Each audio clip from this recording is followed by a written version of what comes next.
السلام علیکم پیارے ریڈرز، امید کرتی ہوں آپ کو آج کی کہانی ضرور پسند آئے گی۔ تو چلیے بنا وقت ضائع کیے اپنی آج کی کہانی کا آغاز کرتے ہیں۔ ظالم ساس نے اپنی بیٹی پیدا ہونے پر اپنی بہو کو طلاق دلوانے کی دھمکی دی تھی۔ رات کے وقت ساس چپکے سے ہسپتال کے نرسری وارڈ میں گئی اور اپنی پوتی کو ایک لاوارث عورت کے لڑکے سے بدل دیا۔ صبح جب ڈاکٹر نے مبارکباد دیتے ہوئے وہ بچہ ساس کی گود میں رکھا اور اس بچے کی ایک خاص بیماری کا بتایا تو ساس کا رنگ پیلا پڑ گیا اور وہ تھر تھر کانپنے لگی۔ زرمینہ ایک بہت ہی سخت مزاج اور غصے والی عورت تھی جس کے دل میں کسی کے لیے کوئی رحم نہیں تھا اور وہ اپنے غرور میں اندھی ہو چکی تھی۔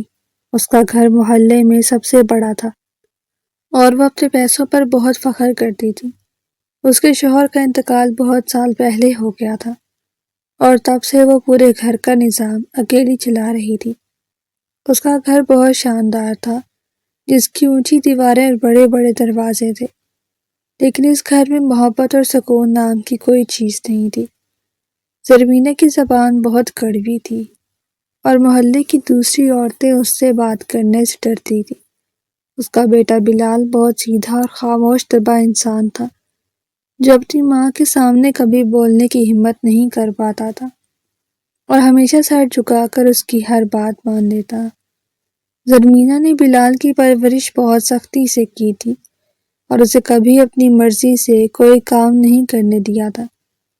بلال بچپن سے ہی ڈرپوک تھا اور اب وہ بڑا ہو کر بھی اپنی ماں کا غلام بن کر رہ گیا تھا۔ وہ سارا دن اپنی دکان پر کام کرتا اور رات کو ساری کمائی اپنی ماں کے ہاتھ پر رکھ دیتا۔ جب بلال کی عمر شادی کے لائق ہوئی تو زرمینہ نے اس کے لیے ایک ایسی لڑکی کی تلاش شروع کر دی جو غریب ہو اور اس کے سامنے کبھی سر نہ اٹھا سکے۔ اسے ایک ایسی بہو چاہیے تھی جو گھر کے سارے کام کرے اور بس اس کے حکم کی غلام بنی رہے۔ کافی تلاش کے بعد زرمینہ کو عائشہ نام کی ایک نہایت نیک اور سادہ لڑکی مل گئی جس کا تعلق ایک غریب لیکن شریف گھرانے سے تھا۔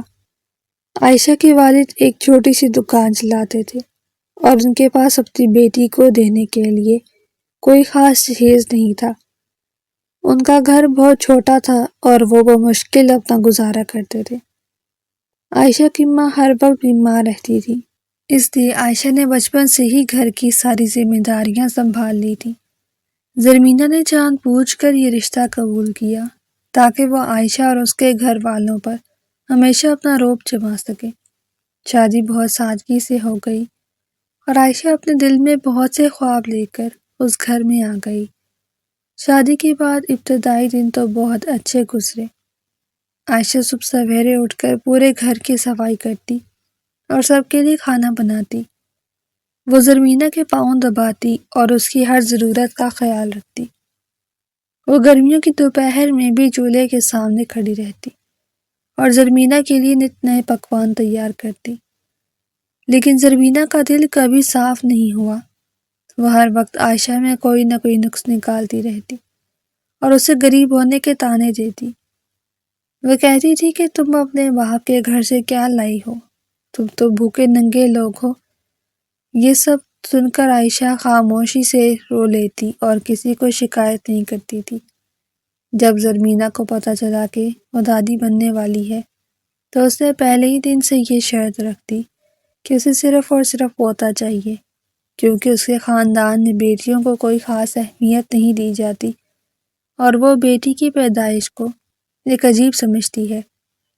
عائشہ بہت ڈر گئی تھی اور دن رات رو کر خدا سے دعائیں مانگتی رہتی کہ اس کے ہاں بیٹا پیدا ہو تاکہ اس کا گھر بسا رہے اور اس کی ساس اس سے خوش رہے۔ وہ راتوں کو اٹھ کر نمازیں پڑھتی اور گڑ گڑا کر روتی تھی۔ وہ سوچتی تھی کہ اگر بیٹی پیدا ہو گئی تو اس کی ساس اس کا جینا حرام کر دے گی، لیکن خود اللہ کی مرضی کچھ اور تھی۔ جب وقت پورا ہوا تو عائشہ کے ہاں پہلی اولاد ایک بیٹی پیدا ہوئی، جس کا سن کر زرمینہ کے غصے کی کوئی حد نہ رہی اور اس نے پورے گھر میں آسمان سر پر اٹھا لیا۔ اس نے رو رو کر برا حال کر لیا اور عائشہ کو طرح طرح کے طعنے دینے شروع کر دیے۔ اس نے عائشہ کو منحوس قرار دے دیا اور کہا کہ یہ لڑکی اس کے گھر کی تباہی کا سبب بنے گی۔ بلال خاموشی سے یہ سب دیکھتا رہا اور اپنی بیوی کے حق میں ایک لفظ بھی نہ بول سکا۔ وہ اپنی بچی کو پیار کرنا چاہتا تھا، لیکن اپنی ماں کے ڈر سے اس نے بچی کو گود میں بھی نہیں اٹھایا۔ عائشہ اسپتال کے بستر پر پڑی روتی رہی اور کوئی اسے دلاسا دینے والا نہیں تھا۔ جب وہ لوگ اسپتال سے گھر آئے تو زرمینہ نے بچی کے لیے کوئی خوشی نہیں منائی اور نہ ہی محلے میں کسی کو مٹھائی بانٹی۔ اس نے عائشہ سے بات کرنا چھوڑ دی اور اس پر گھر کے کاموں کا بوجھ اور زیادہ کر دیا۔ وقت گزرتا گیا اور عائشہ نے اپنی بیٹی کو روتے دھوتے پالنا شروع کیا۔ وہ بچی بہت معصوم اور پیاری تھی، لیکن زرمینہ نے اسے پیار سے نہیں بلایا۔ زرمینہ کا رویہ عائشہ کے ساتھ دن بدن برا ہوتا جا رہا تھا۔ وہ ہر چھوٹی بات پر عائشہ کو جلی کٹی سناتی اور اسے مارنے کی دھمکیاں دیتی تھی۔ عائشہ کی بیٹی جب گھٹنوں کے بل چلنے لگی تو زرمینہ اسے اپنے پاس بھی نہیں آنے دیتی تھی اور اسے دھکے دے کر دور کر دیتی۔ عائشہ یہ سب دیکھ کر خون کے گھونٹ پی کر رہ جاتی تھی اور اپنے نصیب کو کوستی تھی۔ کچھ سالوں بعد عائشہ دوبارہ ماں بننے والی تھی اور اس بار زرمینہ نے کھلے عام دھمکی دے دی کہ اگر اس بار بھی لڑکی ہوئی تو وہ عائشہ کو اس گھر سے دھکے دے کر نکال دے گی اور بلال کی دوسری شادی کروا دے گی۔ اس نے پورے محلے میں یہ بات پھیلا دی کہ وہ اب کی بار بیٹی کو بالکل برداشت نہیں کرے گی۔ عائشہ نے یہ 9 مہینے بہت خوف اور تکلیف میں گزارے۔ وہ ہر وقت سہم کر رہتی اور کسی سے بات تک نہیں کرتی تھی، بس جائے نماز پر بیٹھ کر آنسو بہاتی رہتی۔ اس کی حالت بہت کمزور ہو گئی تھی اور اس کا رنگ پیلا پڑ گیا تھا، لیکن پھر بھی اسے آرام کرنے کی کوئی اجازت نہیں تھی۔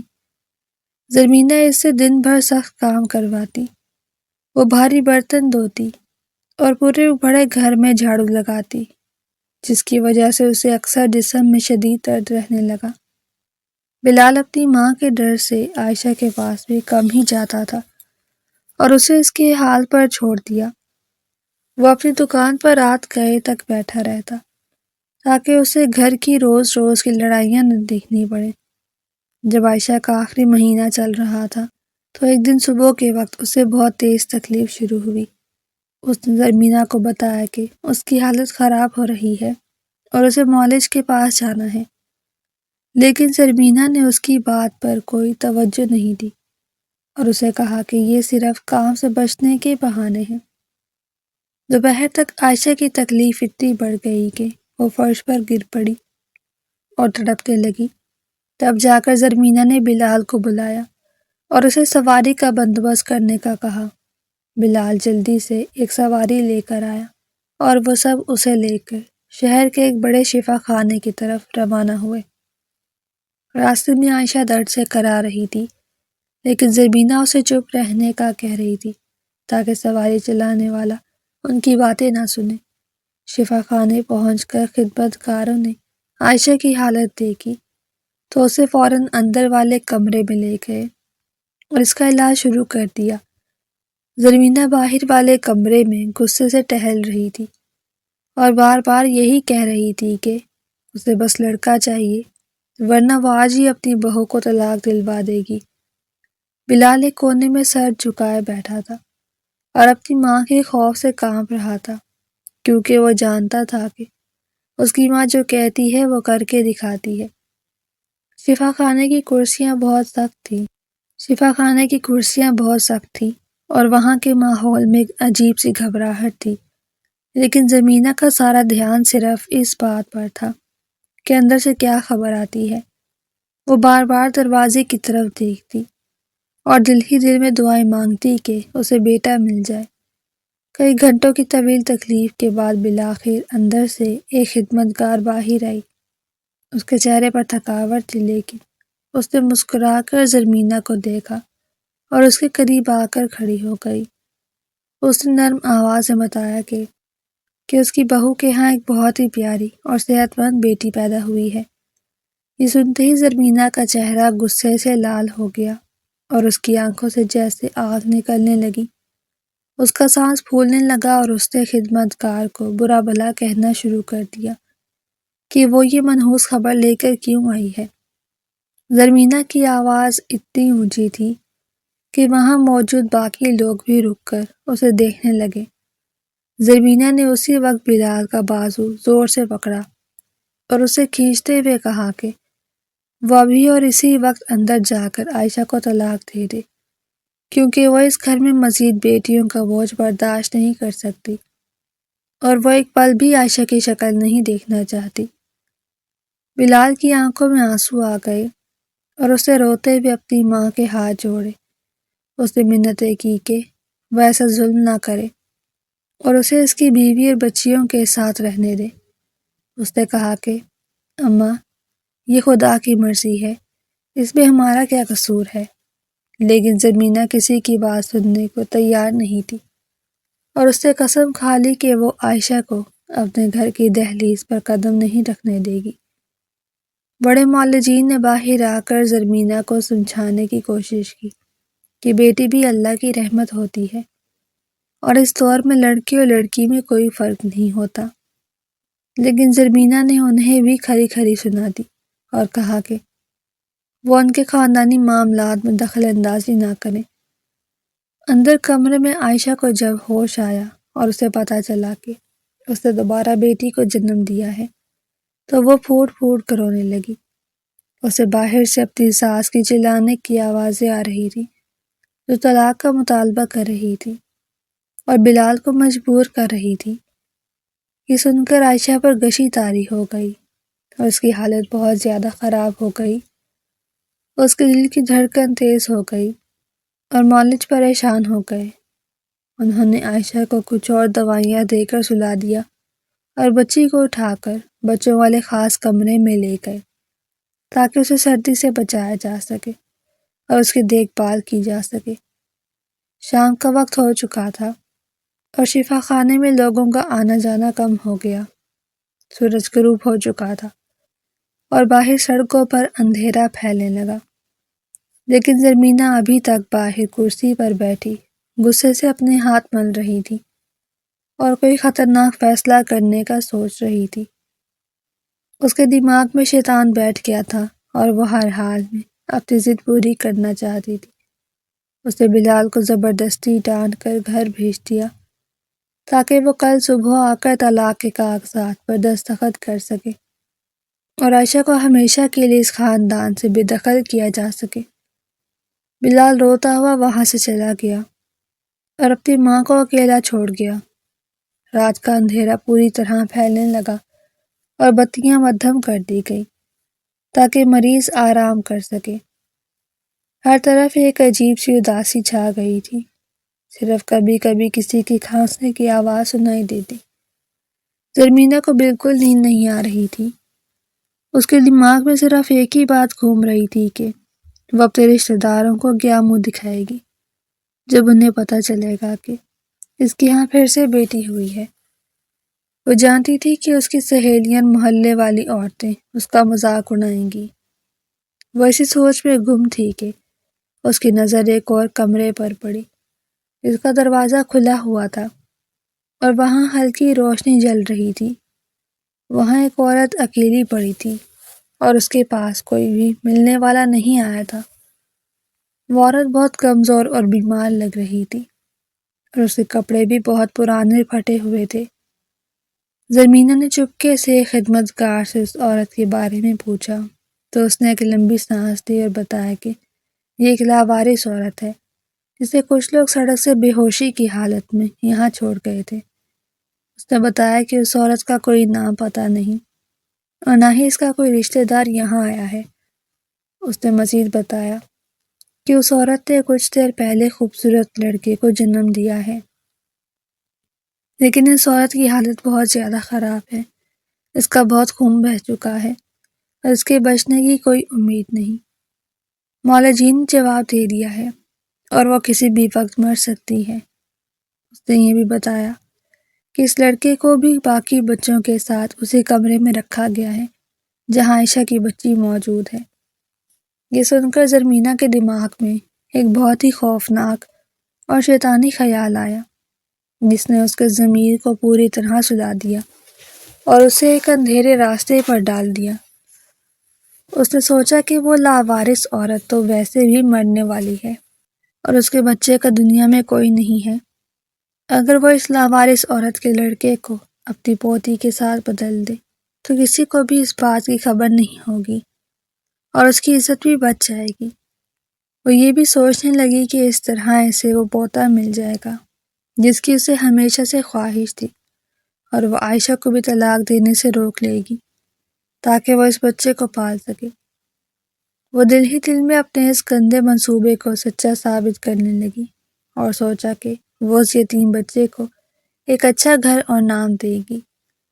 زرمینہ کا دل زور زور سے دھڑکنے لگا، لیکن اس کے اندر کے غرور اور بیٹیوں سے شدید نفرت نے اسے اس گناہ پر پوری طرح آمادہ کر لیا، اور وہ بس صحیح وقت کا انتظار کرنے لگی۔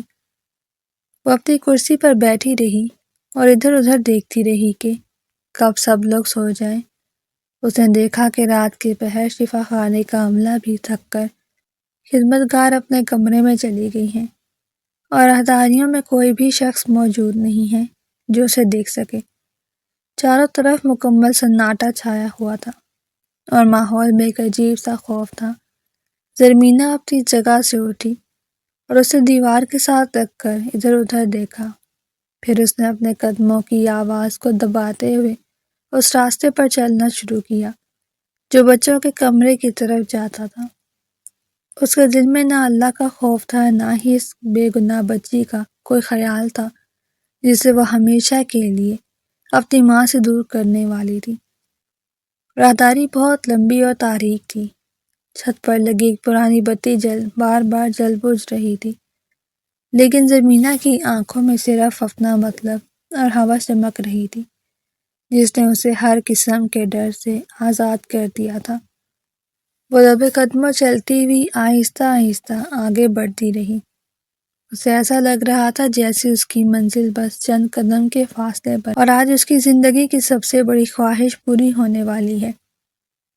وہ چلتے چلتے بالکل اس کمرے کے دروازے تک پہنچ گئی جہاں سارے نومولود بچے شیشے کے چھوٹے چھوٹے بستروں میں سو رہے تھے، اور کمرے میں ہلکی سی نیلی روشنی پھیلی ہوئی تھی۔ زرمینہ نے دروازے کے شیشے سے اندر جھانک کر دیکھا تو اس کا دل زور سے دھڑکا۔ وہاں کوئی موجود نہیں تھا اور سارے بچے گہری نیند میں سو رہے تھے۔ ہر بچے کی بستر پر اس کی ماں کے نام کی ایک چھوٹی سی پرچی لگی ہوئی تھی۔ زرمینہ نے ایک گہری سانس لی اور اپنے کانپتے ہوئے ہاتھوں سے دروازے کا ہینڈل پکڑا۔ اسے ڈر تھا کہ کہیں دروازہ کھولنے سے کوئی آواز نہ پیدا ہو جائے اور کوئی جاگ نہ جائے۔ اس نے ہینڈل کو بہت آہستہ سے نیچے کی طرف دبایا اور دروازے کو اپنی طرف کھینچا۔ دروازہ بنا کسی آواز سے کھل گیا اور زرمینہ نے جلدی سے اندر قدم رکھا اور دروازے کو اپنے پیچھے احتیاط سے بند کر دیا تاکہ باہر سے کوئی اسے اندر جاتا ہوا نہ دیکھ سکے۔ وہ کمرے کے اندر پہنچ چکی تھی اور اسے بچوں کے رونے کی ہلکی ہلکی آوازیں آ رہی تھیں۔ اب اسے صرف ان 2 بستروں کا تلاش کرنا تھا جن پر عائشہ اور اس لاوارث عورت کا نام لکھا ہوا تھا تاکہ وہ اپنا مکروہ کام انجام دے سکے۔ شیرخوار بچوں کے کمرے کے اندر ایک عجیب سی خاموشی اور اداسی پھیلی ہوئی تھی، اور وہاں صرف چھوٹے بچوں کے سانس لینے کی ہلکی ہلکی آوازیں آ رہی تھی۔ زرمینہ کا دل سینے میں ہتھوڑوں کی طرح بج رہا تھا اور اسے اپنا ہی سانس رکتا ہوا محسوس ہو رہا تھا۔ اس نے دیوار کے ساتھ لگ کر ایک بار پھر پیچھے مڑ کر دیکھا کہ کہیں کوئی خدمتگار یا معالج اندر تو نہیں آ رہا، لیکن وہاں دور دور تک کوئی نہیں تھا۔ کمرے کی ہلکی نیلی روشنی میں اسے چھوٹے چھوٹے شیشے کے بستر نظر آ رہے تھے جن میں معصوم جانیں کپڑوں میں لپٹی ہوئی سو رہی تھی۔ زرمینہ نے اپنے دوپٹے کا پلو اپنے منہ پر اچھی طرح لپیٹ لیا تاکہ اس کا چہرہ کسی کو بھی صاف نظر نہ آئے، اور وہ آہستہ آہستہ ایک ایک بستر کے پاس جا کر اس پر لگی تختی پڑھنے لگی۔ اس کی آنکھیں غصے جنون میں اتنی پھیل گئی تھیں کہ اسے سب کچھ دھندلا نظر آ رہا تھا۔ اس کے قدم کانپ رہے تھے، لیکن اس کے اندر کا غرور اسے آگے بڑھنے پر مجبور کر رہا تھا۔ وہ بائیں طرف سے شروع ہوئی اور پہلے بستر پر لکھا ہوا نام پڑھا، جس پر کسی اور خاتون کا نام درج تھا۔ وہ تھوڑا اور آگے بڑھی اور دوسرے بستر کو دیکھا۔ وہاں بھی کوئی اور بچہ تھا جو سکون سے سو رہا تھا۔ تیسرے بستر کے پاس پہنچ کر اس کے قدم اچانک رک گئے، کیونکہ وہاں لگی تختی پر عائشہ زوجہ بلال لکھا ہوا تھا۔ زرمینہ نے تھوڑا سا جھک کر اس بچی کو دیکھا جو بہت پرسکون نیند سو رہی تھی۔ وہ بچی شکل سے بالکل اپنے باپ بلال پر گئی تھی، اور اس کے ہاتھ پاؤں بہت چھوٹے نازک تھے۔ اس کا رنگ بالکل صاف تھا اور وہ سوتے ہوئے بہت معصوم لگ رہی تھی۔ زمینہ نے ایک لمحے کے لیے اس بچی کے معصوم چہرے کو دیکھا تو اس کے دل کے کسی کونے میں تھوڑی سی لرزش پیدا ہوئی، لیکن اگلے ہی پل اسے یاد آیا کہ یہ ایک لڑکی ہے جو اس کے خاندان پر ہمیشہ بوجھ بنی رہے گی، اور اس کی وجہ سے اس میں محلے کی عورتوں کے سامنے ساری زندگی طعنے سننے پڑیں گے۔ اس نے نفرت سے اپنا رخ موڑا اور اب اس دوسرے بستر کو تلاش کرنے لگی جہاں اس لاوارث عورت کا بچہ رکھا گیا تھا۔ وہ کمرے کے دوسرے کونے کی طرف گئی جہاں ایک بستر بالکل الگ تھلگ پڑا ہوا تھا۔ اس بستر پر کوئی خاص صاف چادر نہیں تھی، بلکہ ایک پرانا کھردرا سا کپڑا بچھا ہوا تھا۔ زرمینہ نے جب اس بستر کی تختی دیکھی تو اس پر نام کی جگہ صرف لاوارث لکھا ہوا تھا۔ اس نے کپڑے کو تھوڑا سا ہٹا کر دیکھا تو اس کے اندر ایک گورا چٹا اور صحت مند لڑکا لیٹا ہوا تھا۔ وہ لڑکا نیند میں اپنے چھوٹے چھوٹے ہاتھ ہلا رہا تھا اور اس کے چہرے پر ایک عجیب سی معصومیت اور سکون تھا۔ زرمینہ کی آنکھیں خوشی سے چمک اٹھیں اور اس نے سوچا کہ یہی وہ انعام ہے جو اسے اپنی جھوٹی عزت بچانے کے لیے ہر حال میں چاہیے۔ اس نے ایک بار پھر ادھر ادھر دیکھا کہ کوئی اسے دیکھ تو نہیں رہا، اور پھر بہت تیزی سے اس لڑکی کو بستر سے اٹھا لیا۔ لڑکا تھوڑا سا کسمسایا لیکن دوبارہ گہری نیند میں سو گیا۔ زرمینہ نے اسے اپنے سینے سے لگایا اور دبے قدموں دوبارہ عائشہ کی بیٹی والے بستر کی طرف بھاگی۔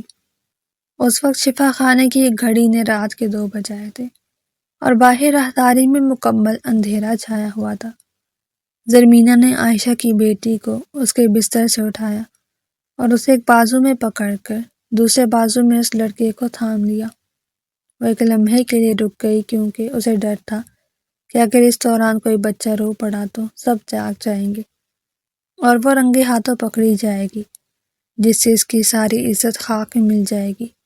لیکن اللہ کی کرنی ایسی ہوئی کہ دونوں بچے مکمل خاموش رہے اور کسی نے رونے کی کوئی آواز نہیں نکالی۔ زرمینہ نے بڑی ہوشیاری سے لڑکے کو عائشہ والے بستر میں لٹا دیا اور اس پر وہی چادر اوڑھ دی جو عائشہ کی بچی کی تھی تاکہ صبح کسی کو شک نہ ہو۔ پھر اس نے اپنی سگی پوتی کو اٹھایا اور اسے لے کر اس کونے والے بستر پر چلی گئی جہاں وہ لاوارث بچہ پہلے پڑا تھا۔ اس نے اپنی سگی پوتی کو اس پرانے گندے کپڑے میں لپیٹ کر وہاں لٹا دیا اور اس کا چہرہ ڈھانپ دیا تاکہ صبح تک کوئی اسے پہچان نہ سکے۔ زرمینہ کا ہاتھ بری طرح کانپ رہا تھا جب وہ اپنی پوتی کو وہاں چھوڑ کر پیچھے ہٹی۔ اس کے ذہن میں ایک بار یہ خیال آیا کہ وہ اپنی سگی پوتی کے ساتھ کتنا بڑا ظلم کر رہی ہے۔ وہ اس معصوم جان کو در در کی ٹھوکریں کھانے کے لیے اکیلا چھوڑ رہی ہے، لیکن اس کے تکبر اور انا نے اس خیال کو جھٹک دیا۔ اس نے خود کو تسلی دی کہ یہ بچی اب اس لاوارث عورت کے ساتھ ہی چلی جائے گی اور کسی کو بھی پتہ نہیں چلے گا کہ وہ کہاں گئی اور کیا بنی۔ وہ جلدی سے اس بستر سے دور ہوئی اور بچوں کے کمرے کے دروازے کی طرف بڑھی۔ اس نے ہینڈل کو بہت احتیاط سے کھولا اور باہر نکل کر دروازہ بنا کسی آواز کے بند کر دیا۔ وہ تیزی سے چلتی ہوئی واپس اسی کرسی پر آ کر بیٹھ گئی جہاں وہ پہلے بیٹھی تھی اور عائشہ کے کمرے کے باہر انتظار کر رہی تھی۔ اس کا سارا جسم پسینے سے شرابور تھا اور وہ زور زور سے ہانپ رہی تھی۔ اس نے اپنے دوپٹے سے اپنا چہرہ صاف کیا اور خود کو نارمل دکھانے کی کوشش کرنے لگی تاکہ اگر کوئی آئے تو اس پر شک نہ کرے۔ تھوڑی دیر بعد ایک خدمتگار وہاں سے گزری تو اس نے زرمینہ کو جاگتا دیکھ کر پوچھا کہ وہ ابھی تک سوئی نہیں، کیا کوئی پریشانی ہے؟ تو زرمینہ نے جلدی سے بہانے سے کہا کہ اسے اپنی بہو کی فکر ہو رہی ہے، اس لیے نیند نہیں آ رہی۔ وہ عورت مسکرا کر چلی گئی اور زرمینہ نے سکھ کا ایک بہت لمبا سانس لیا کہ کسی کو اس پر ذرا برابر شک نہیں ہوا۔ اب اسے صرف صبح کا انتظار تھا جب مولوی جا کر اسے خوشخبری سنائیں گے۔ وہ دل ہی دل میں اپنے شیطانی منصوبے کی کامیابی پر بہت خوش ہو رہی تھی اور سوچ رہی تھی کہ اب وہ بلال کو بتائے گی کہ مولجین سے رات کو دیکھنے میں غلطی ہوئی تھی اور اصل میں بیٹا پیدا ہوا ہے۔ وہ یہ بھی سوچ رہی تھی کہ وہ عائشہ پر کتنا بڑا احسان کرے گی کہ اسے طلاق سے بچا لیا ہے اور اسے گھر میں رہنے کی جگہ دے دی ہے۔ رات کے باقی گھنٹے زرمینہ نے جاگ کر گزارے اور اس کے ذہن میں طرح طرح کے خیالات آتے رہے۔ کبھی اسے اپنی پوتی کا چہرہ یاد آتا تو وہ جلدی سے اپنا دھیان بانٹ لیتی اور کبھی وہ اس لڑکے کے بارے میں سوچ کر خوش ہو جاتی جب اس کا اکلوتا وارث بننے والا تھا۔ وہ سوچ رہی تھی کہ وہ اس بچے کی پرورش بہت لاڈ پیار سے کرے گی اور اسے محلے کا سب سے بڑا آدمی بنائے گی۔ وہ اس کی پیدائش پر بہت بڑا کھانا دے گی اور سب رشتہ داروں کو بلائے گی تاکہ وہ سب اس کے پوتے کو دیکھ کر جلے۔ جیسے ہی صبح کی پہلی کرن نکلی، شفا خانے میں چہل پہل شروع ہو گئی۔ صفائی کرنے والے لوگ اپنے کاموں میں مصروف ہو گئے اور ہر طرف سے برتنوں اور قدموں کی آوازیں آنے لگیں، جن کی روشنی پھیلتے ہی شفا خانے کا ماحول بالکل بدل گیا۔ معالجین کی ایک ٹیم روزانہ کے معائنے پر نکلی اور بچوں کے کمرے کا معائنہ کرنے لگی۔ زرمینہ کی دھڑکنیں تیز ہو گئیں اور وہ دور سے کھڑی دیکھ رہی تھی کہ وہاں کیا ہو رہا ہے۔ وہ بار بار اللہ سے مانگ رہی تھی کہ اس کی چوری پکڑی نہ جائے۔ تھوڑی دیر بعد وہی خدمتگار باہر آئی جس نے رات کو بیٹی کی خبر دی تھی۔ اس کے چہرے پر بہت زیادہ حیرت کے تاثرات تھے۔ وہ زرمینہ کے پاس آئی اور کہنے لگی، اماں جی، ایک بہت ہی عجیب بات ہوئی ہے۔ ہم نے رات کو جب معائنہ کیا تھا تو شاید ہم سے کوئی بہت بڑی غلط فہمی ہوئی تھی اور اندھیرے کی وجہ سے ہم ٹھیک سے دیکھ نہیں پائے، لیکن اب جب بڑے مولد صاحب نے خود دوبارہ چیک کیا ہے تو پتہ چلا کہ آپ کی بہو کے ہاں بیٹی نہیں بلکہ بیٹا پیدا ہوا ہے۔ زرمینہ نے فوراً جھوٹی حیرت کا اظہار کیا اور خوشی سے اچھلنے لگی۔ اس نے زور زور سے اللہ کا شکر ادا کرنا شروع کر دیا۔ اس نے کہا کہ مجھے تو پہلے ہی یقین تھا کہ میرے خاندان میں بیٹا ہی پیدا ہو سکتا ہے۔ میری دعائیں کبھی رائگاں نہیں جا سکتی۔ اس نے فخر سے اپنا سر بلند کر لیا اور اپنی گردن اکڑا لی جیسے اس نے کوئی بہت بڑا میدان مار لیا ہو۔ خدمتگار نے مسکرا کر کہا، وہ ابھی بچے کو نہلا دھلا کر تیار کر کے لاتی ہیں۔ زرمینہ نے فوراً شفا خانے کے باہر سے بلال کو فون کیا جو گھر میں بہت پریشانی کی حالت میں جاگ رہا تھا، اور اسے کہا کہ وہ جلدی سے ساری سواریاں چھوڑ کر شفا خانے پہنچ جائے کیونکہ بہت بڑی خوشخبری ہے۔ بلال جب وہاں پہنچا تو وہ بہت زیادہ پریشان تھا اور اس کا چہرہ اترا ہوا تھا۔ اسے لگا کہ شاید عائشہ کو طلاق دینے کا وقت آ گیا ہے اور اس کی ماں اب اسے زبردستی طلاق دلوائے گی۔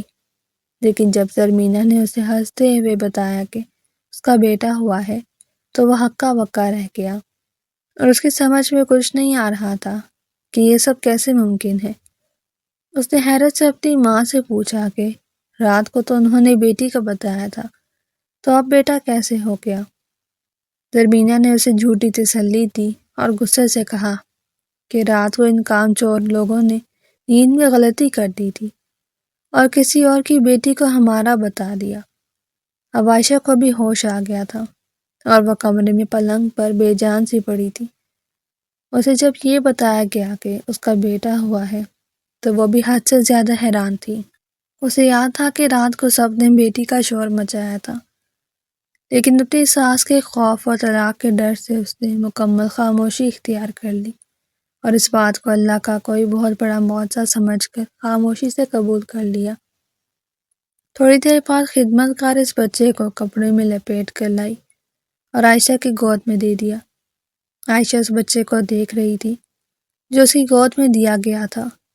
وہ بچہ بہت خوبصورت تھا اور اس کی آنکھیں بہت چمکدار تھیں، لیکن عائشہ کے دل میں وہ ممتا نہیں جاگی جو پہلی بیٹی کی پیدائش کے وقت قدرتی طور پر جاگی تھی۔ اسے بار بار اندر سے لگ رہا تھا جیسے کوئی چیز بہت غلط ہے اور یہ بچہ اس کا اپنا نہیں ہے، لیکن وہ ڈر کے مارے کسی سے کچھ بول نہیں سکتی تھی۔ زرمینہ بہت فخر سے شفا خانے کی راہداریوں میں سینہ تان کر گھوم رہی تھی اور ہر گزرنے والے کو بتا رہی تھی کہ اس کا پوتا ہوا ہے۔ وہ جان بوجھ کر اس لاوارث عورت کے کمرے کے پاس سے گزری تو اس نے دیکھا کہ وہاں سفید چادر ڈال دی گئی تھی۔ ایک صفائی والی عورت نے اسے بتایا کہ وہ بیمار عورت رات کو انتقال کر گئی ہے اور اس کی بچی کو اب کوئی فلاحی ادارے والے لوگ لے جائیں گے کیونکہ اس کا دنیا میں کوئی اور نہیں ہے۔ زرمینہ کے دل میں ایک لمحے کے لیے شدید تکلیف اٹھی کہ وہ بچی کوئی لاوارث نہیں بلکہ اس کی اپنی سگی پوتی ہے جسے وہ خود اپنے ہاتھوں سے اپنی زندگی اور اپنے خاندان سے نکال چکی ہے۔ لیکن اس نے جلدی سے اپنا رخ موڑ لیا اور اپنے دل کو سخت کر لیا۔ اس نے سوچا کہ اب جو ہو گیا سو ہو گیا، اب وہ صرف اپنے پوتے کی خوشی منائے گی۔ وہ بار بار اس لڑکے کو دیکھتی اور اپنے خاندان کی بقا کے نئے نئے خواب دیکھتی۔ بلال بھی اب بہت خوش نظر آ رہا تھا کیونکہ اسے اپنی بیوی کو چھوڑنا نہیں پڑے گا اور اس کی ماں اب اس سے مکمل طور پر راضی ہو گئی تھی۔ زرمینہ نے شفا خانے کے عملے کو بہت ساری مٹھائی کھلانے کا وعدہ کیا اور سب کو بتایا کہ وہ اس بچے کا نام بہت دھوم دھام سے رکھے گی اور پورے محلے میں دیگے بانٹے گی۔ وہ بار بار مولش کے کمرے کے چکر لگا رہی تھی تاکہ وہ جلدی سے گھر جانے کے کاغذات تیار کر دے اور وہ اس لڑکے کو لے کر فخریہ انداز میں اپنے گھر جا سکے۔ اسے لگ رہا تھا کہ اس نے زندگی کی سب سے بڑی جنگ جیت لی ہے اور اب اس کے سامنے سر اٹھانے والا پورے محلے میں کوئی نہیں ہے۔ وہ بار بار عائشہ کے پاس جا کر اسے جتانے لگی کہ دیکھو میرے قدم کتنے مبارک ہیں کہ تمہارے نصیب بدل گئے۔ اگر میں رات بھر جا کر دعائیں نہ کرتی تو تم آج شفا خانے سے سیدھی اپنے باپ کے غریب خانے میں جاتی۔ عائشہ بس خاموشی سے اپنی ساس کی کڑی باتیں سنتی رہی۔ اس کی آنکھوں سے مسلسل آنسو بہتے رہے جو شاید اس کے بچھڑ جانے والے اصل خون کی پکار تھے جو اسے اندر ہی اندر کھا رہی تھی۔ زرمینہ نے عائشہ کو سختی سے ڈانٹا کہ اب یہ رونا دھونا بند کرو اور خوشی مناؤ کہ تم اس بڑے گھر میں ٹکی رہو گی، ورنہ تمہارا بستر مکمل طور پر گول ہو چکا تھا۔ دوپہر کے وقت جب سب کچھ تیار ہو گیا اور وہ لوگ گھر جانے کی تیاری کرنے لگے تو اچانک سب سے بڑا مولج خود زرمینہ کے پاس آیا۔ اس کے ہاتھ میں بچے کے خون کے معائنے کے کاغذات تھے۔ اس کے چہرے پر بہت زیادہ سنجیدگی اور پریشانی تھی۔ زرمینہ نے سمجھا کہ شاید کوئی معمولی بات ہوگی یا کوئی دوا لکھ کر دینی ہوگی، اس لیے وہ مسکرا کر مولج کی طرف بڑھی اور اس سے گھر جانے کی اجازت مانگی۔ مولج نے بچے کو بہت غور سے دیکھا اور پھر زرمینہ کی طرف دیکھ کر ایک بہت گہرا اور ٹھنڈا سانس لیا۔ زرمینہ کا رنگ مولج کی سنجیدگی دیکھ کر تھوڑا سا بدلا۔ اس نے گھبرا کر پوچھا کہ صاحب سب خیریت تو ہے نا؟ میرا پوتا بالکل ٹھیک ہے نا؟ ہم اسے گھر لے جا سکتے ہیں؟ مولج نے اپنی اینک ہاتھ سے ٹھیک کی اور بچے کے ہاتھ کو ہاتھ لگا کر بہت غور سے اس کی لکیریں دیکھی۔ پھر اس نے زرمینہ کو اپنے دفتر میں اکیلے بلایا اور وہاں کرسی پر بٹھا کر بہت ہی سنجیدہ اور بھاری لہجے میں بات شروع کی۔ اس نے زرمینہ کی آنکھوں میں دیکھتے ہوئے کہا، مبارک ہو، لڑکا تو بظاہر بہت صحت مند اور خوبصورت نظر آ رہا ہے، لیکن جب ہم نے اس کے خون کے نمونے لیے اور اس کا بہت باریکی سے معائنہ کیا، ہمیں ایک بہت ہی خاص اور پریشان کن بات پتہ چلی ہے جو عام طور پر دیکھنے میں بالکل نہیں آتی۔ زرمینہ کا دل زور سے دھڑکا اور اسے لگا جیسے اس کے گناہ کی کلی سب کے سامنے کھلنے والی ہے اور اس کی چوری پکڑی گئی ہے۔ اس کا سارا جسم پسینے سے بھیگ گیا، لیکن مولج نے جو بات کہی وہ زرمینہ کی سوچ سے بھی زیادہ ہولناک اور تباہ کن تھی۔ اس نے کہا کہ محترمہ، مجھے آپ کو یہ بتاتے ہوئے بہت افسوس ہو رہا ہے کہ اس بچے کو ایک ایسی خاص پیدائشی بیماری ہے جو بہت نایاب ہے، اور یہ بیماری صرف اسی وقت ہوتی ہے جب خاندان کے قریبی رشتوں میں کوئی خاص اور پرانی خون کی خرابی موجود ہو۔ مالش نے اس نسلی بیماری کا نام لیا اور اس کی پوری تفصیل بتانی شروع کی کہ یہ بیماری کیسے ماں باپ سے بچوں میں منتقل ہوتی ہے اور اس کے اثرات انسانی جسم پر کیا ہوتے ہیں۔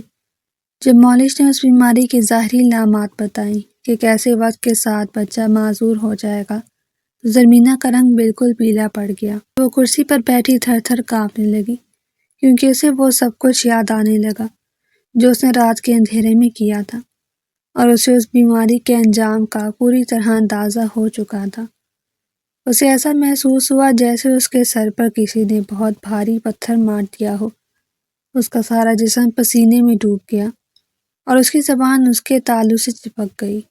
وہ کچھ بولنا چاہتی تھی، لیکن اس کے حلق سے کوئی ایک چھوٹی سی آواز بھی نہیں نکل رہی تھی۔ مالش اسے بہت زیادہ حیرت سے دیکھ رہا تھا اور اسے بالکل بھی سمجھ نہیں آ رہا تھا کہ ایک پوتے کی پیدائش کی اتنی بڑی خوشخبری سننے کے بعد یہ عورت اس قدر کیوں خوفزدہ ہے، اس کا رنگ کیوں اڑ گیا ہے۔ زرمینہ کی پھٹی ہوئی نظریں اس معصوم بچے پر جمی ہوئی تھیں، جسے وہ اپنی زندگی کی سب سے بڑی جیت اور اپنے خاندان کا غرور سمجھ کر سینے سے لگا کر لائی تھی۔ لیکن اب وہی بچہ اس کے مکروہ گناہ کی ایک جیتی جاگتی تصویر بن چکا تھا۔ مالش نے دوبارہ بہت سنجیدگی سے کہنا شروع کیا، محترمہ، آپ کو میری بات غور سے سننی چاہیے۔ یہ بیماری کوئی عام بیماری نہیں ہے، بلکہ یہ دراصل خون کے رشتوں میں چھپی ہوتی ہے، اور یہ تبھی ظاہر ہوتی ہے جب خاندان کی پچھلی نسل میں کوئی خاص خرابی شروع سے چلی آ رہی ہو۔ مجھے آپ کو یہ بتاتے ہوئے بہت زیادہ افسوس ہو رہا ہے کہ اس بچے کے بچنے کے امکانات بہت ہی کم ہیں، اور اگر یہ بچہ کسی طرح بچ بھی گیا تو یہ کبھی بھی ایک عام اور صحت مند انسان کی طرح چل پھر نہیں سکے گا اور ساری زندگی بستر پر معذور پڑا رہے گا۔ زرمینہ کو مالش کی ہر ایک بات اپنے سینے میں تیز دھار خنجر کی طرح اترتی ہوئی محسوس ہو رہی تھی۔ اسے اچانک یاد آیا کہ اس کے اپنے سگے والد کو بھی زندگی کے آخری حصے میں بالکل یہی بیماری لاحق ہو گئی تھی، اور اس کے عاق شدہ بھائی کے ہاں بھی جو پہلی اولاد پیدا ہوئی تھی، وہ اسی بیماری کی وجہ سے تڑپ کر اس دنیا سے رخصت ہو گئی تھی۔ اس نے دل ہی دل میں سوچا کہ یہ کیسے ممکن ہے کہ ایک غیر اللہ وارث عورت کا بچہ اس کے خاندان کی خاص بیماری کے ساتھ پیدا ہو جائے۔ اس کے دماغ میں اچانک ایک بہت بڑا دھماکہ ہوا اور اسے پرانی اور اندھیری رات یاد آئی جب اس کا سگا بھائی گھر چھوڑ کر ہمیشہ کے لیے چلا گیا تھا۔ اسے سوچا کہ کیا وہ لاوارث عورت جو رات اسپتال میں مری ہے اس کے بھائی کی وہی بیٹی تھی جس کا اسے کئی برسوں سے کوئی اتا پتہ نہیں تھا۔ زرمینہ کی کالی روح شدت سے کانپ اٹھی اور اسے پوری طرح یقین ہو گیا کہ اسے نادانی اور غرور میں آ کر اپنے ہی خون کو ٹھکرایا ہے اور اپنے ہی خون کو بہت بڑا دھوکہ دیا ہے۔ وہ کرسی سے اٹھی لڑکھڑاتے ہوئے دیوانوں کی طرح باہر نکلی۔ اسے شفا خانے کی لمبی راہداریوں کی دیواریں اپنی طرف تیزی سے آتی ہوئی اور گرتی ہوئی محسوس ہو رہی تھی۔ وہ بھاگ کر اسی اندھیرے کمرے کی طرف گئی جہاں اس لاوارث عورت کی میت ایک ٹھنڈی میز پر رکھی گئی تھی۔ اس نے کانپتے ہوئے لرزتے ہوئے ہاتھوں سے اس عورت کے چہرے سے وہ سفید چادر ہٹائی تو اس کی بہت زوردار چیخ نکلتے نکلتے رہ گئی۔ اس نے اپنے منہ پر دونوں ہاتھ رکھ لیے۔ وہ چہرہ بالکل اس کے مرحوم بھائی سے ملتا جلتا تھا، وہی چہرے کے نقش، وہی چوڑی پیشانی اور وہی بڑی بڑی آنکھیں جو اب ہمیشہ کے لیے بے جان ہو کر بند ہو چکی تھی۔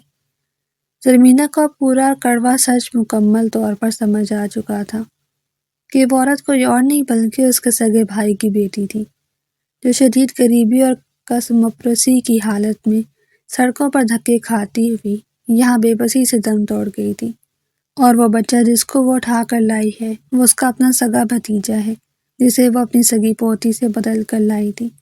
اس نے اپنی سگی تندرست پوتی کو ایک یتیم اور لاوارث بنا کر فلاحی ادارے کے انجان لوگوں کے حوالے کر دیا تھا اور اپنے خاندان کے ایک بیمار معذور بچے کو اپنا وارث بنا کر اپنے سر پر بٹھا لیا تھا۔ یہ قدرت کا وہ خوفناک اور سچا انتقام تھا جس کا اس نے کبھی اپنے برے خواب میں بھی نہیں سوچا تھا۔ وہیں فرش پر گھٹنوں کے بل گر کر بیٹھ گئی اور اپنے بال نوچنے لگی۔ اسے لگا کہ اللہ نے اسے اس کے تکبر اور بیٹیوں سے نفرت کی ایسی کڑی سزا دی ہے جس کا اب کوئی علاج نہیں۔ وہ اب کسی کو سچ نہیں بتا سکتی تھی، کیونکہ سچ بتانے کا مطلب اپنی عزت ذلت اور رسوائی کو خود اپنے ہاتھوں سے دعوت دینا تھا۔ وہ اس بیمار بچے کو لے کر گھر تو آ گئی، لیکن وہ بڑا اور شاندار گھر اب اس کے لیے ایک بہت چھوٹی اور اندھیری جیل بن چکا تھا۔ پورے راستے وہ اس بیمار بچے کو گھورتی رہی، جب اس کی گود میں بڑا ہلکے ہلکے سسک رہا تھا۔ گھر پہنچ کر جب بلال نے خوشی سے اس بچے کو اپنے ہاتھوں میں اٹھانا چاہا تو زرمینہ نے اسے غصے سے پیچھے دھکیل دیا اور کہا، اس بچے کو کوئی بھی ہاتھ نہ لگائے۔ اس کے کڑوے لہجے میں ایسی وحشت اور ڈر تھا کہ بلال خوف زدہ ہو کر پیچھے ہٹ گیا۔ عائشہ جو ابھی تک شفا خانے کی شدید تکلیف سے نڈھال اور کمزور تھی، اس نے جب بچے کی روتی ہوئی حالت دیکھی تو اس کا نرم دل بھر آیا۔ وہ اس بچے کو اپنا سگا خون سمجھ کر پیار کرنا چاہتی تھی، لیکن زرمینہ اسے بچے کے بالکل قریب بھی نہیں آنے دیتی تھی۔ زرمینہ کو لگتا تھا کہ اگر عائشہ نے اس بچے کو چھوا تو شاید اسے کسی طرح سب کچھ پتہ چل جائے گا۔ وقت بہت تیزی سے گزرنے لگا اور وہ بچہ جیسے جیسے بڑا ہوتا گیا، اس کی خوفناک بیماری کے برے اثرات کھل کر سب کے سامنے آنے لگے۔ اس کے چھوٹے چھوٹے ہاتھ پاؤں بری طرح ٹیڑھے ہونے لگے، اس کا صاف رنگ نیلا کالا پڑنے لگا۔ محلے کی عورتیں جو پہلے زرمینہ سے ڈرتی تھیں، جب وہ اس بیمار بچے کو دیکھنے آتی تو وہ زرمینہ کو جھوٹی ہمدردی کی نظروں سے دیکھتی۔ وہ طنز کرتے ہوئے کہتی کہ بیچاری زرمینہ کے نصیب میں شاید پوتے کا سکھ بالکل نہیں لکھا۔ زرمینہ یہ سب کڑوی باتیں سنتی اور اندر ہی اندر آگ میں جلتی رہتی۔ اسے ہر وقت اپنی سگی پوتی یاد آتی۔ وہ سوچتی تھی کہ وہ معصوم بچی اب کہاں ہوگی، کس ظالم کے پاس ہوگی اور کس برے حال میں ہوگی۔ اس نے کئی بار چپکے سے اس فلاحی ادارے کا پتہ کرنے کی بہت کوشش کی جہاں اس بچی کو رات کے اندھیرے میں بھیجا گیا تھا، لیکن اسے وہاں کے لوگوں نے بتایا کہ وہ بچی کسی نامعلوم خاندان نے اسی دن گود لے لی تھی اور اب اس کا سراغ ملنا بالکل ناممکن ہے۔ یہ سن کر زرمینہ کی کمر بری طرح ٹوٹ گئی اور وہ دن بھر اپنے کمرے میں بند ہو کر زاروں کی طرح رونے لگی۔ بلال اور عائشہ اس کی پاگلوں والی حالت دیکھ کر بہت پریشان تھے، لیکن وہ ڈر کے مارے اسے کچھ نہیں کہہ سکتے تھے۔ زرمینہ نے اب کھانا پینا بہت کم کر دیا تھا اور وہ ہر وقت اپنے گناہوں کی معافی مانگتی رہتی، لیکن اسے ذرا بھی سکون نہیں ملتا تھا۔ اسے لگتا تھا کہ اس کی سگی پوتی کی آہیں اور سسکیاں اسے ہر جگہ پیچھا کر رہی ہیں۔ وہ بیمار بچہ جس کا نام انہوں نے بہت خوشی سے حسن رکھا تھا، وہ 5 سال کا ہو چکا تھا، لیکن وہ نہ تو کچھ بول سکتا تھا نہ ہی اپنے پیروں پر سیدھا کھڑا ہو سکتا تھا۔ وہ سارا دن بستر پر پڑا روتا رہتا۔ عائشہ نے اس بچے کی خدمت میں کوئی کسر نہیں چھوڑی تھی۔ وہ اسے اپنا سگا خون سمجھ کر اس کی غلاظت صاف کرتی، اسے اپنے ہاتھوں سے کھانا کھلاتی اور اسے رات بھر جا کر لوریاں سناتی۔ زرمینہ جب عائشہ کو اس بچے کے ساتھ اتنی محبت کرتے دیکھتی تو اس کا دل پاش پاش ہو جاتا۔ وہ سوچتی کہ عائشہ اس معذور بچے کے لیے اتنا تڑپ رہی ہے جس کا اپنا ہے ہی نہیں، اور وہ بچی جو عائشہ کی اپنی سگی اولاد تھی، اسے میں نے خود اپنے ہاتھوں سے در در کی ٹھوکریں کھانے کے لیے سڑک پر چھوڑ دیا ہے۔ زرمینہ کی ذہنی اذیت اب ہر حد سے بڑھ چکی تھی۔ ایک رات اسے خواب میں وہی لاوارث عورت دوبارہ نظر آئی جس نے زرمینہ کا گریبان بہت زور سے پکڑ رکھا تھا اور وہ اسے رو رو کر اپنی بیٹی کا حساب مانگ رہی تھی۔ زرمینہ کی آنکھ اچانک کھلی تو وہ بری طرح ہانپ رہی تھی اور پسینے میں بھیگی ہوئی تھی۔ اس نے اسی وقت فیصلہ کیا کہ وہ اب مزید یہ گناہوں کا بھاری بوجھ نہیں اٹھا سکے گی اور سب کو سچ بتا دے گی۔ وہ لڑکھڑاتی ہوئی بلال کے کمرے کی طرف گئی، لیکن جب اس نے دروازے کے پاس پہنچ کر اندر دیکھا تو بلال اور عائشہ اس بیمار بچے کے گرد بیٹھے اس سے پیار کر رہے تھے۔ عائشہ مسکرا کر کہہ رہی تھی کہ بلال، یہ بچہ چاہے جیسا بھی بیمار اور معذور ہے، لیکن یہ میرا اپنا بیٹا ہے اور میں اسے اپنی جان سے زیادہ پیار کرتی ہوں۔ زرمینہ کے قدم وہیں کے وہیں رک گئے۔ اس نے دل میں سوچا کہ اگر اس نے اب سچ بتایا تو وہ ان دونوں کی چھوٹی سی خوشی اور سکون بھی ہمیشہ کے لیے چھین لے گی اور وہ دونوں جیتے جی مر جائیں گے۔ اس نے اپنا ارادہ مکمل طور پر بدل دیا اور روتی ہوئی واپس اپنے اندھیرے کمرے میں آ گئی۔ اس نے طے کر لیا کہ وہ یہ کالا راز اپنے ساتھ ہی قبر میں لے کر جائے گی۔ یہی اس کی اصل سزا تھی کہ وہ ساری زندگی اس جرم کو اپنے سینے میں دفن کر کے گھٹ گھٹ کر جیے۔ زرمینہ بالکل خاموش ہو گئی تھی۔ اس نے سب گھر والوں سے بولنا چھوڑ دیا تھا۔ وہ بس ایک کونے میں بیٹھی رہتی اور خالی دیواروں کو گھورتی رہتی۔ اسے اپنا بیٹیوں سے نفرت تھی اور نہ ہی بیٹوں سے محبت۔ اس کے لیے اب سب رشتے برابر ہو چکے تھے۔ اسے پوری طرح احساس ہو گیا تھا کہ انسان کا تکبر اور غرور اسے ہمیشہ تباہی کے راستے پر لے جاتا ہے۔ اس نے جس خاندان کی ناک اونچی رکھنے کے لیے اتنا بڑا بھیانک گناہ کیا تھا، اب وہی خاندان اس بیمار بچے کی وجہ سے پورے محلے کے لوگوں کی باتوں اور طعنوں کا مرکز بن چکا تھا۔ بلال کا کاروبار بالکل ٹھپ ہو گیا تھا۔ اس نے اپنی دکان بیچ کر ساری جمع پونجی اس بچے کے مہنگے علاج پر لگا دی تھی، لیکن کوئی فائدہ نہیں ہوا۔ ان کا وہ بڑا شاندار گھر اب کھنڈر بننے لگا تھا، دیواروں سے رنگ اترنے لگا تھا اور گھر میں ہر وقت اداسی چھائی رہتی۔ زرمینہ اب ایک بوڑھی لاچار عورت بن چکی تھی، جس کے پاس پچھتاوے کے سوا کچھ نہیں بچا تھا۔ وہ سارا دن پرانے کپڑے پہن کر گھر کے صحن میں بیٹھی رہتی۔ محلے کی عورتیں اب اس کے دروازے پر آ کر اس کا کھلے عام مذاق اڑاتی اور کہتی کہ یہ اس کے غرور کی سزا ہے۔ زرمینہ کی ذہنی حالت اب بالکل خراب ہونے لگی تھی۔ اسے دن کے وقت بھی بچوں کے رونے کی آوازیں سنائی دیتی۔ وہ اکثر گلی میں نکل جاتی اور کسی بھی چھوٹی بچی کو دیکھ کر اسے اپنی پوتی سمجھ کر گلے لگانے کی کوشش کرتی، لیکن محلے والے اسے پاگل سمجھ کر دھکے دے کر پیچھے کر دیتے۔ ایک دن زرمینہ گھر سے نکلی اور چلتے چلتے بہت دور نکل گئی۔ اس کے پاؤں میں جوتے نہیں تھے اور اس کے کپڑے مٹی سے بھرے ہوئے تھے۔ وہ ہر آتے جاتے شخص سے اپنی پوتی کے بارے میں پوچھ رہی تھی۔ وہ کہہ رہی تھی کہ میری پوتی مجھے واپس کر دو، میں نے اسے اسپتال میں چھوڑ دیا تھا۔ لوگ اسے پاگل اور دیوانی سمجھ کر اس پر ہنستے اور کچھ شریر بچے اسے پتھر مارتے۔ وہ روتی ہوئی سڑکوں پر بھٹکتی رہی۔ اسے بھوک اور پیاس کی کوئی ہوش نہیں تھی۔ اسے بس وہ نیلی روشنی والا اسپتال کا کمرہ یاد آ رہا تھا۔ وہ چلتے چلتے شہر کے سب سے گندے اور سنسان علاقے میں پہنچ گئی، جہاں ہر طرف کچرے کے ڈھیر تھے اور آوارہ کتے گھوم رہے تھے۔ رات کا اندھیرا پھیلنے لگا تھا اور سردی بہت زیادہ بڑھ گئی تھی۔ زرمینہ تھک کر ایک کھلے گٹر کے پاس گر پڑی۔ اس کے جسم میں اب اٹھنے کی بالکل ہمت نہیں تھی۔ اچانک وہاں کچھ جنگلی کتے آ گئے اور انہوں نے زرمینہ کو گھیر لیا۔ زرمینہ چیخنا چاہتی تھی لیکن اس کے گلے سے کوئی آواز نہیں نکلی۔ ان کتوں نے اس پر حملہ کر دیا اور اسے نوچنا شروع کر دیا۔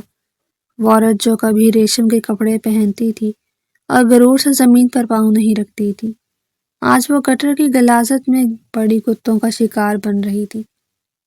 اس کا انجام اتنا بھیانک اور عبرت ناک تھا کہ دیکھنے والوں کی روح کانپ جائے۔ اس نے تڑپ تڑپ کر اس گندی اور اندھیری گلی میں اپنی جان دے دی اور کسی ایک شخص کو بھی اس پر رحم نہیں آیا۔ صبح جب کچھ صفائی کرنے والے وہاں آئے تو انہوں نے اس کی لاش کو کچرے کے ساتھ پایا۔ اس کا چہرہ اس قدر مسخ ہو چکا تھا کہ اسے پہچاننا بالکل ناممکن تھا۔ پولیس نے اسے ایک لاوارث لاش سمجھ کر کسی نامعلوم قبرستان میں دفنا دیا، جہاں نہ کوئی نام کی تختی تھی نہ ہی کوئی دعا کرنے والا۔ زرمینہ جس نے اپنی سگی پوتی کو لاوارث بنا کر چھوڑا تھا، قدرت نے اسے خود ایک لاوارث اور بے نام موت دی۔ یہ اس کے تکبر اور ظلم کی وہ سچی اور عبرت ناک سزا تھی جو اللہ نے اسے اس دنیا میں ہی دے دی تھی۔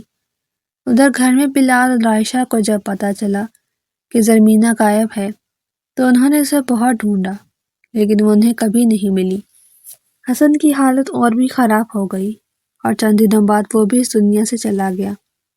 عائشہ نے اس کے مرنے پر بہت آنسو بہائے، لیکن بلال نے محسوس کیا کہ شاید اس عذاب سے ان کی جان چھوٹ گئی ہے۔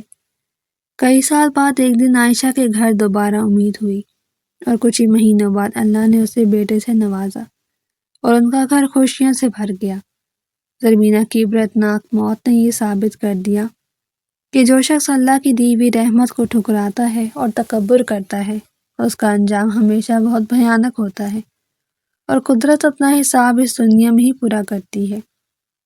زرمینہ کا نام ہمیشہ کے لیے مٹ گیا، لیکن اس کی کہانی ہر اس شخص کے لیے ایک بہت بڑا سبق بن گئی جو بیٹیوں کو بوجھ سمجھتے ہیں اور اپنے جھوٹے غرور میں اندھے ہو کر ظلم کی حد پار کر دیتے ہیں۔ اگر آپ کو کہانی پسند آئی ہو تو اسے لائک ضرور کریں اور چینل کو سبسکرائب کرنا نہ بھولیں۔